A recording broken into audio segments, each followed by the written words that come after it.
Hai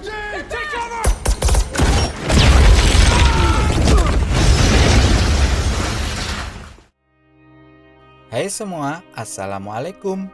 Jumpa lagi dengan saya di channel ini, Upil Crispy. Bagaimana kabar kalian? Semoga kalian sehat selalu ya. Amin.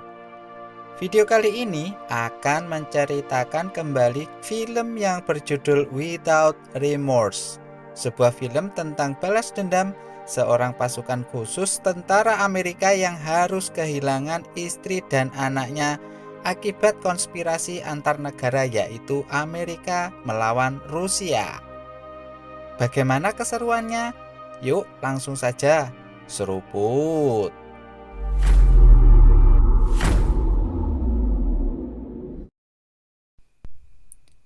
Film diawali dengan adegan penyusupan oleh sebuah tim Special Ops yang beranggotakan beberapa tentara dengan jagoan kita kali ini, lagi-lagi Yanto, lagi Wonge, Sri, Prapto, dan Agus di suatu tempat di daerah konflik Aleppo, Suriah.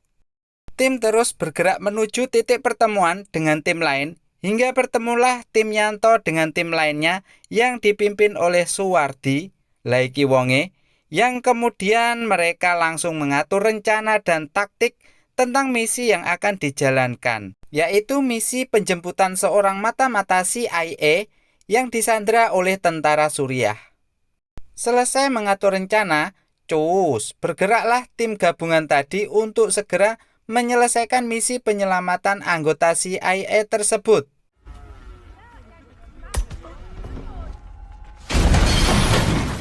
Semua berjalan lancar, cepat dan tepat berkat kesigapan para pasukan khusus yang terlatih ini.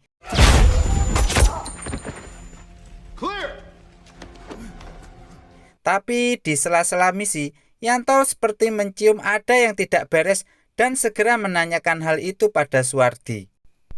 Tapi Suwardi tidak menghiraukannya dan langsung mengajak segera cabut dari tempat itu. Dan tiba-tiba seseorang tiba-tiba muncul begitu saja dengan menembakkan misil RPG yang tentu saja membuat seluruh tim kocar-kacir.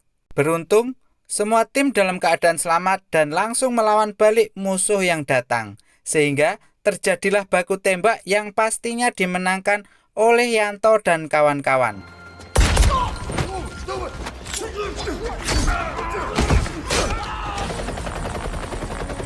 Target misi bisa diselamatkan dan misi pun sukses.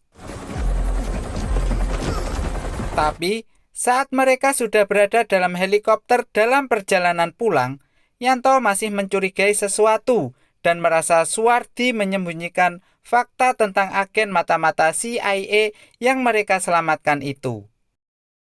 Scene berlanjut pada sebuah rumah 3 bulan kemudian, di mana Yanto dan istrinya, Wati, sedang mengadakan sebuah pesta keluarga di rumah salah seorang teman Yanto.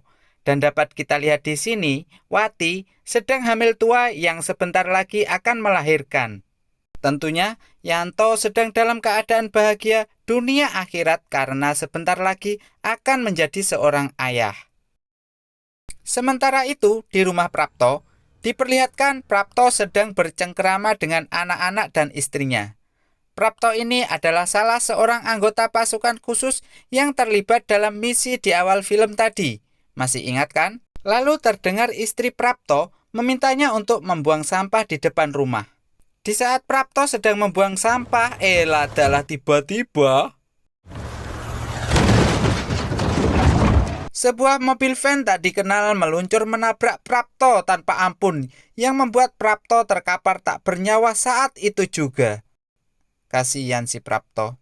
Kemudian scene beralih pada Agus yang dulu juga terlibat misi bersama Yanto dan Prapto, yang sedang asik ngobrol di telepon sambil menyetir di mobilnya. Dan lagi,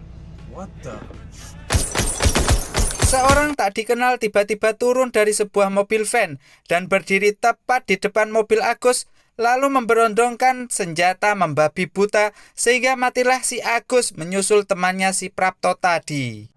Kembali lagi pada jagoan kita Yanto yang telah pulang ke rumahnya dan baru saja sampai bersama Wati.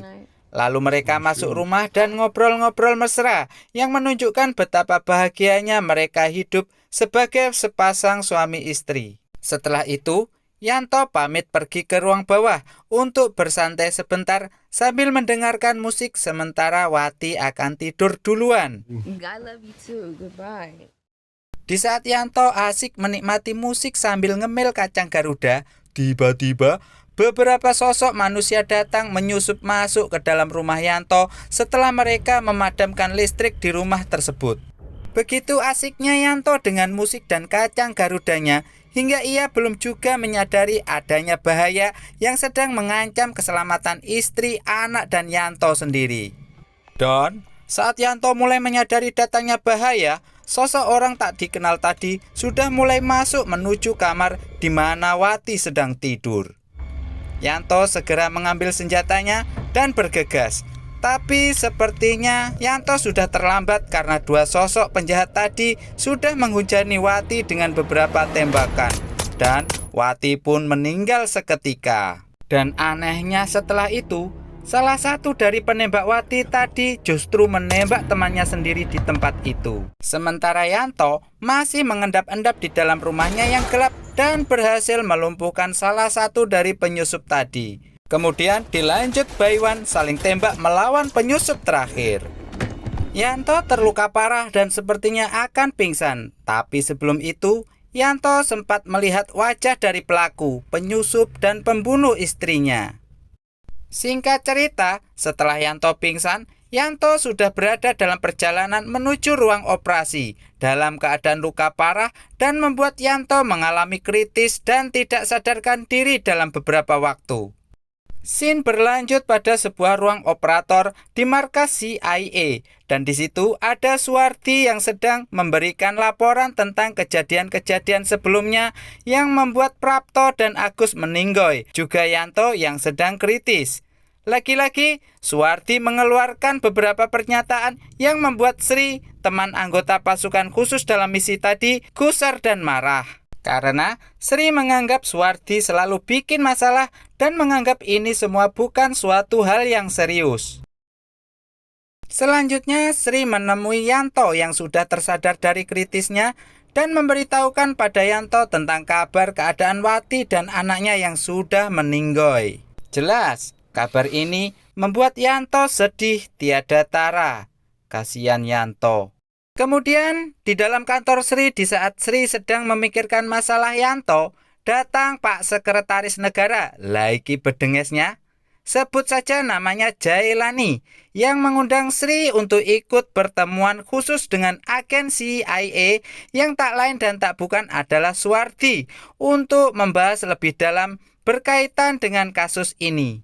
Lanjut, Sri langsung datang dan ikut dalam pertemuan khusus itu. Dan makin gusarlah Sri begitu tahu CIA tidak akan melanjutkan penyelidikan lebih lanjut lagi terkait terbunuhnya teman-teman Sri dan Wati istri Yanto dengan alasan yang tidak masuk akal buat Sri. Lalu Sri pergi menemui Yanto yang sekarang sudah mulai pulih dari sakitnya dan memberitahukan hal sewaktu pertemuan khusus dengan Pak Sekretaris tadi. Pastinya keputusan itu membuat Yanto gundah gulana. Sri kemudian memberikan beberapa file rahasia yang menunjukkan siapa dalang dari tewasnya istri dan dua orang temannya itu. Ini foto orangnya, sebut saja namanya Budi, yang katanya tidak bisa tersentuh oleh hukum. Malamnya, Yanto kembali ke rumahnya yang sudah diberi tali garis polisi untuk mengambil senjata yang dia sembunyikan di sudut rumah. Lalu, setelah meratapi kepergian istrinya, Yanto pun bertekad untuk mencari pembunuh istrinya dan menuntut balas. Singkat cerita, Yanto pun memulai aksinya, dimulai dengan mencari tahu di mana posisi Budi dengan gaya berpura-pura menjadi seorang pemabuk di jalan sebelum akhirnya Yanto diusir oleh dua orang penjaganya. Dengan menggunakan mobil besar, Yanto mengejar dan membuntuti kemana si Budi pergi. Dengan sedikit kecerdikan, Yanto berhasil menyingkirkan 2 pengawal Budi agar rencananya berjalan lancar. Dan langsung saja, Yanto menabrakkan mobilnya ke mobil si Budi, sehingga mobil Budi terjepit dan membuat Budi tidak bisa keluar dari mobilnya. Yanto kemudian membakar mobil Budi dan nekat masuk ke dalam mobil yang terbakar tersebut, lalu mengorek keterangan dari Budi tentang pembunuh istrinya. Setelah memaksa Budi, akhirnya Yanto mendapat satu nama, yaitu Viktor Rykov. Dengan cepat, Yanto keluar dari mobil yang terbakar dan menyerahkan diri pada pihak yang berwajib. Akibat ulahnya itu, Yanto pun masuk penjara dan saat ini sedang dikunjungi oleh teman satu tim kepercayaannya, Sri. Yanto meminta Sri untuk segera mengeluarkannya dari penjara sebelum para mafia Rusia datang untuk membunuhnya. Di dalam sel, tiba-tiba Yanto disuruh untuk mengikuti penjaga penjara ke suatu tempat. Yanto langsung menolak karena Yanto tahu bahwa dia akan dibunuh dan kemudian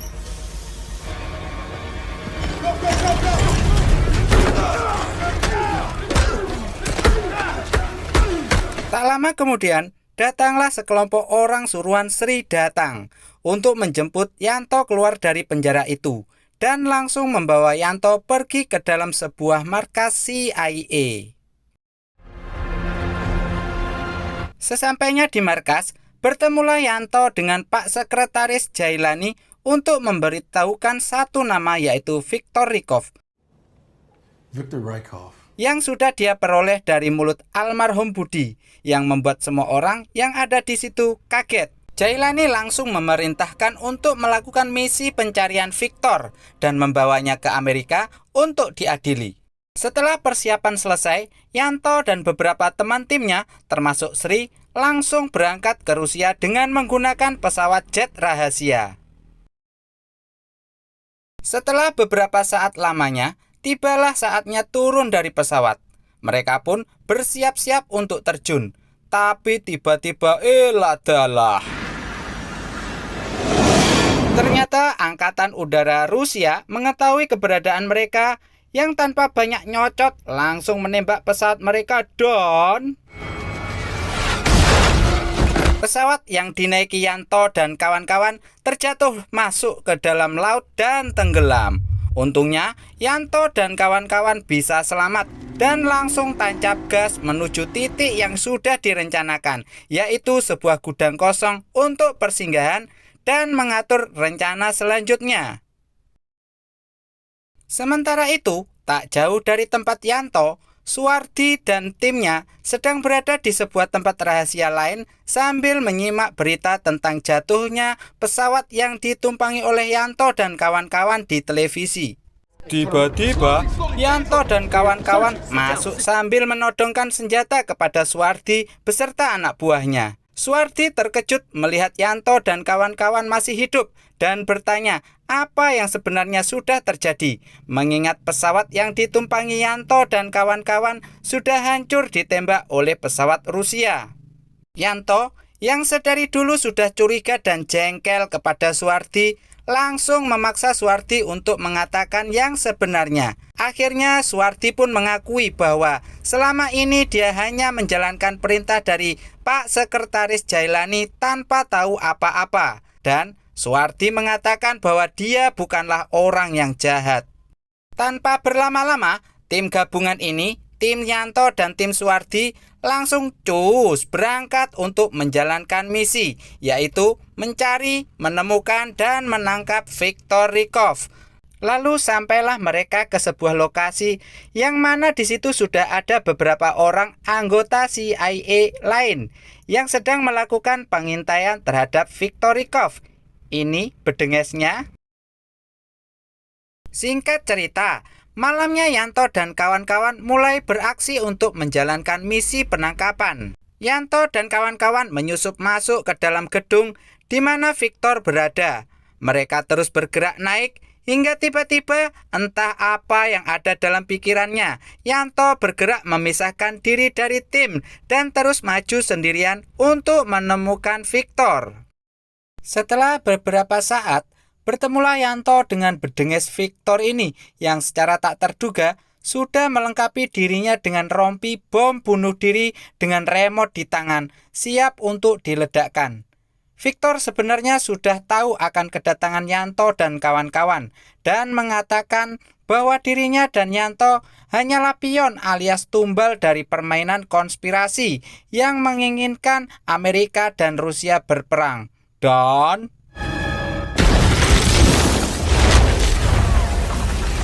Victor pun koit setelah meledakkan bom bunuh diri tersebut. Untungnya Yanto selamat dan tak lama kemudian teman-teman tim Yanto berhasil menyusul Yanto di tempat kejadian itu.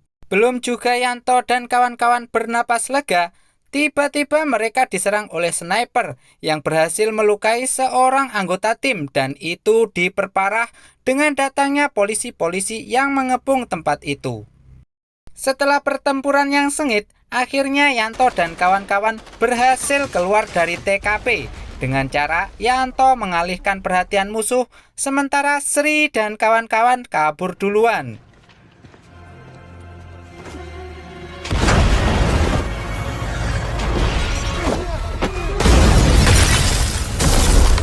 Yanto menyelinap keluar dengan menyamar sebagai sopir ambulan, langsung cus menyusul teman-temannya tadi dalam keadaan luka yang lumayan parah.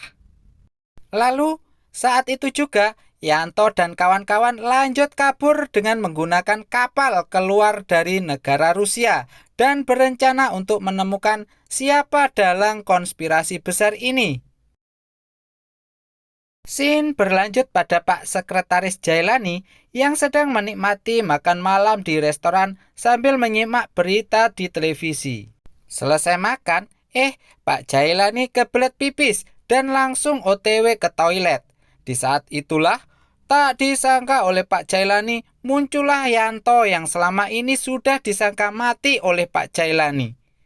Tanpa berlama-lama, disekaplah Pak Jailani oleh Yanto dan dibawa jalan-jalan naik mobil.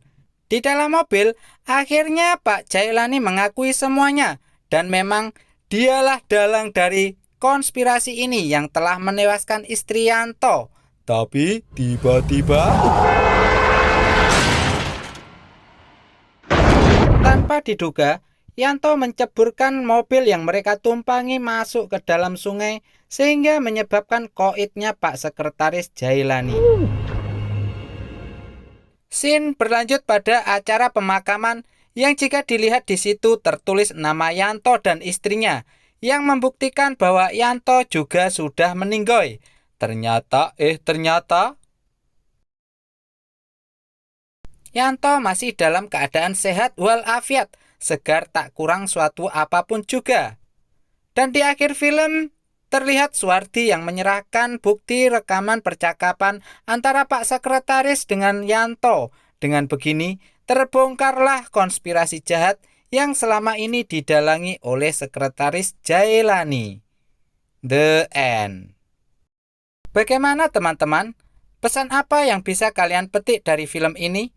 Semoga kalian bahagia selalu dan sampai jumpa di video berikutnya. Terima kasih.